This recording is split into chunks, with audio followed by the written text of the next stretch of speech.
Alors, bonjour à tous, on est dans Erev Shabbat, Parashat Ki Teitze. Mon père, Zecher Tzadik Livracha, il répétait souvent qu'il y a quelques dizaines d'années, en Eretz Israël, il y a une fête que les gens Frai font qui s'appelle Ad Eloyada, une fête qui se trouve à Tel Aviv. Et ils font ça au Purim.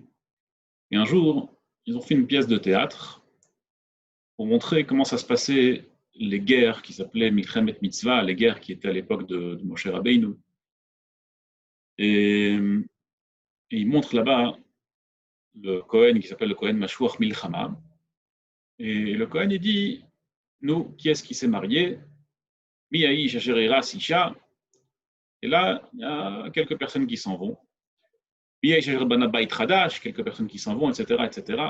Jusqu'à ce qu'il arrive vers Miaïsh Hayare Verach Aleivav. Qui est-ce qui a peur? Qui est-ce qui a le cœur mou, le cœur doux? Et là, quasiment tout le monde quitte. Quasiment tout le monde quitte les lieux et il n'y a plus personne qui est prêt à aller en guerre parce que tout le monde a peur. Pourquoi tout le monde a peur? On connaît la Gemara de Masechet Sota Daf Mem Daled. La Gemara, elle explique là-bas que Mazemi Yaïsh Hayare Verach Aleivav. Quelle crainte on parle? De quelle peur on parle? On parle évidemment pas d'une crainte de l'ennemi. On parle d'une crainte de ses averot. Mi Yaïsh Hayare Verach Aleivav, mais averot shebeyado, des averot qu'il y a dans ses mains. Et jusque-là, que la Gemara, en vérité, elle explique que de quel averot on parle.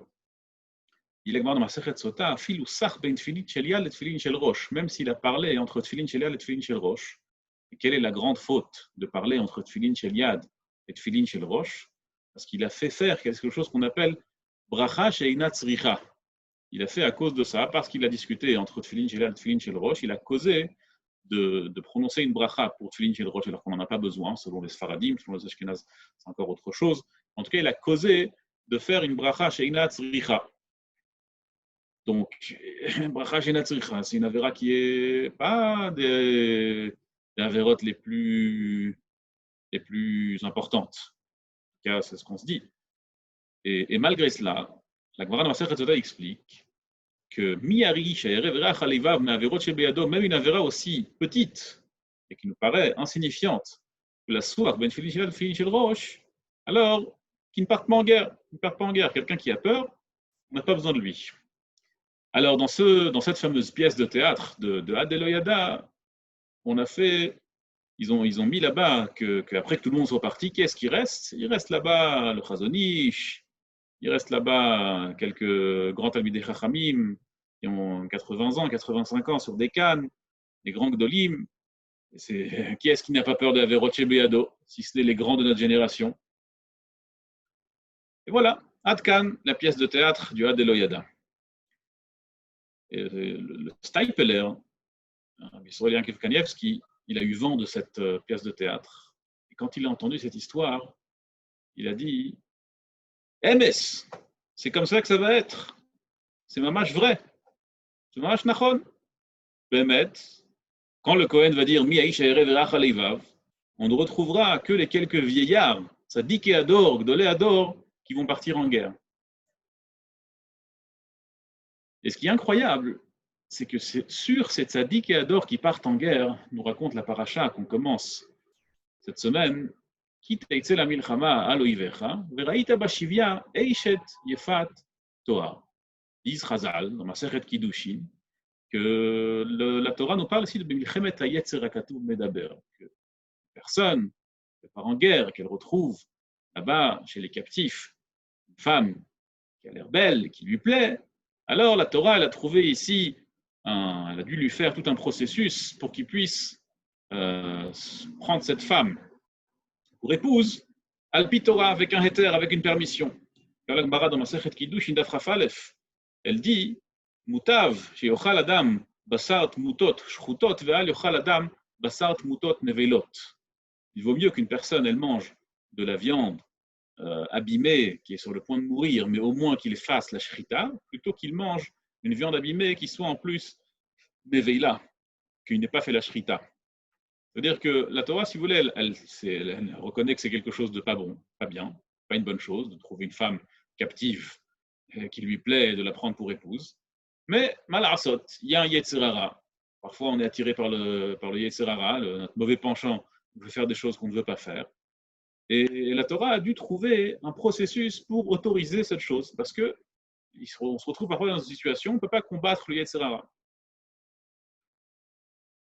En vérité, la leçon à retenir de ce phénomène, il se trouve dans Chazal, notamment dans le Yerushalmi, dans Masechet Shabbat. Il raconte une histoire, Maaseh Bechassid Echad. Il y avait un grand chassid qui répétait un Mahamar Chazal, mais il le répétait de manière erronée, peut-être volontairement erronée.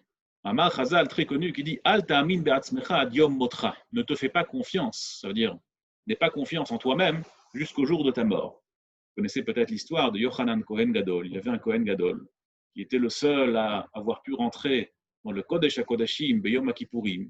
C'est bien connu que rentrer dans le Kodesh HaKodashim Beyom HaKippurim, il fallait avoir un niveau qui n'était pas un niveau pour le commun des mortels.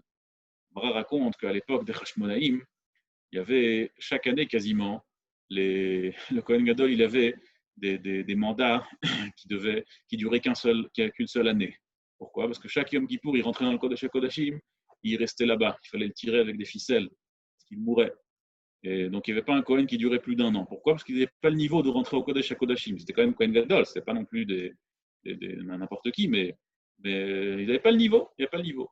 Et Yochanan Kohen Gadol, il était rentré pendant 80 ans consécutifs, 80 années consécutives. Il est rentré dans le Kodesh HaKodashim. Donc, on parle ici d'un tzaddik. Et à la fin de sa vie, quand il était déjà bien âgé, là, il est devenu apikores. Il a perdu complètement sa foi, il est devenu complètement tordu. Incroyable. Et de là dit la Gemara, Al ta'amin be'atzmecha ad yom motra. Ne te fais pas confiance, n'aie pas confiance en toi-même jusqu'au jour de ta mort. Alors, le Yerushalmi raconte, Maaseh bechassid echad. Il y avait un chassid qui ne lisait pas le Mahamar Chazal comme ça. Lui disait, Al ta'amin be'atzmecha ad yom ziknutra. N'aie pas confiance en toi jusqu'à ta vieillesse. Mais une fois que tu es vieux, c'est bon, c'est dans la poche. Ça y est, c'est réglé. Et Bémet, il arrivait à un certain âge. Il sentait que c'était un chassid. Un chassid, ce n'est pas quelqu'un qui met un chapeau en fourrure. Un chassid, c'est quelqu'un qui atteint un niveau très élevé. Et donc, ce chassid qui avait déjà atteint un niveau très élevé, il était sûr d'avoir déjà vaincu son Yetzer Hara complètement. Kadosh Baruch Hu lui a envoyé une femme. La Gemara là-bas raconte une femme dont la beauté n'a jamais égalé qui que ce soit depuis Yemot Tuval Kain, depuis des années et des années. Et là-bas, la Gemara raconte en détail l'histoire que le chassid là-bas n'a pas vraiment fauté, mais il lui a parlé d'une façon qu'on n'attendait pas d'un chassid comme lui. Et juste après qu'il lui a parlé comme ça, il a tout de suite regretté. Et là, cette femme a retrouvé son apparence. Ce n'était pas une vraie femme, c'était un rouach, ce qu'on appelle. C'était un spectre, je ne sais pas exactement comment traduire ça. Et là, le rouach en question a expliqué au chassid pourquoi est-ce que Akadosh Baruch Hu lui a envoyé cette épreuve. Il lui a envoyé cette épreuve pour lui dire qu'il ne doit plus dire Al ta'amin be'atzmecha ad ziknutecha, n'aie plus confiance en toi jusqu'à ta vieillesse, mais il faut dire Al ta'amin be'atzmecha ad yom motra, jusqu'à ta mort mamash. Alors évidemment, tout le moussard qu'on dit dans ce forum, c'est du moussard qui est tout d'abord pour moi. C'est pas chez l'homme que j'ai un niveau quelconque. Que je pense que je peux dire du moussard à qui que ce soit, c'est du moussard que je dis d'abord pour moi. Et Béhémet, parfois on a l'impression qu'il y a certaines choses, on dit ah c'est derrière nous ça, on a déjà combattu, on a déjà vaincu. Mais il faut savoir, il faut qu'on réalise que le Yetzer Hara, c'est quelque chose qui est ancré dans la nature, même si c'est complètement illogique. Même si c'est complètement illogique. Il y avait une histoire avec un juif qui était très riche, et qui avait ce qu'on appelle le Yetzer Hara de Chemdat Mamon. Il avait le Yetzer Hara de l'argent. Il aimait l'argent, ça arrive. Vraiment, il aimait l'argent. Et on raconte que sur son lit de mort, il a appelé ses enfants. Et il leur a dit, je vais vous dire quelque chose, il faut que je vous dise une leçon de moussard incroyable. Et gardez cette leçon de moussard pour vous. Il a dit, là, je suis sur mon lit de mort. Je sais que mes instants sont comptés. Et que je ne vais pas du tout tarder à quitter ce monde. Mais sachez que si l'un de vous me donne une belle liasse de billets, je vais tendre ma main, je vais prendre la liasse et je vais la mettre sur mon coussin. Incroyable. Aucune logique. Il n'y a aucune logique. Il sait qu'il va mourir. Il le sait pertinemment. Il n'a aucun espoir. Il est déjà vieux, malade. Choum ça fait qu'il va mourir. Il le dit. Et quand même, il explique, j'ai un Yetzerara, que si vous allez me donner une liasse de billets, je vais la mettre sur mon coussin et je vais la cacher. Là, on retrouve, bon, on voit parfois des gens qui ont atteint un âge, au Hachem, très avancé, qui sont dans une situation où ils n'ont pas besoin de travailler.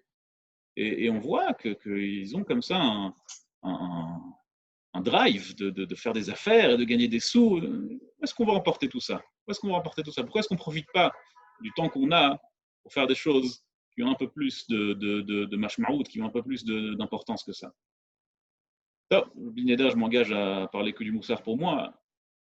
La belle Ilopian, il explique comme ça la Gemara de Masechet Shabbat. La Gemara, la Gemara, elle raconte que Bnei Israël, quand ils étaient au Mahamad Har Sinaï, lorsqu'ils ont reçu la Torah, comme ça dit la Gemara. Il a pris la montagne de Sinaï, il les a menacés. Si vous recevez la Torah, c'est bon. Si vous ne recevez pas la Torah, je lâche la montagne sur vous, vous allez tous être écrasés par cette montagne. Alors, évidemment, la question qu'on se pose, c'est, on ne comprend pas. Les Israël, ils ont dit Naaseh Venishma. Les Israël, ils avaient atteint là-bas un niveau qui était presque comme les Malachés à Sharet, Keish Echad Belev Echad. On était au top de notre niveau. Et on a dit qu'on accepte la Torah. Alors pourquoi est-ce que Kadosh Baruch Hu, il nous a fait cette menace de Har Kegigit, Kafal Emar Kegigit, Im Tekablum Mutav Imlav Sham Teek Vuratrem? À quoi ça a servi? Pourquoi est-ce qu'il fallait faire ça? Irabel Ilopian, que Kadosh Baruch Hu, il a voulu nous montrer cette leçon. Que le Yetzerara, il sera toujours là. Même dans un moment où on se sent Naaseh Venishma, Keish Echad Belev Echad, même au moment où on a un niveau incroyable, il faut toujours qu'on ait un har kigigit sur notre tête, il faut toujours qu'on ait une yirat shamayim, il faut toujours qu'on ait une réelle crainte d'Hachem, une réelle peur, qu'on soit toujours éveillé, conscient qu'on a l'Yetzerara qui est là, qui attend avec une hache.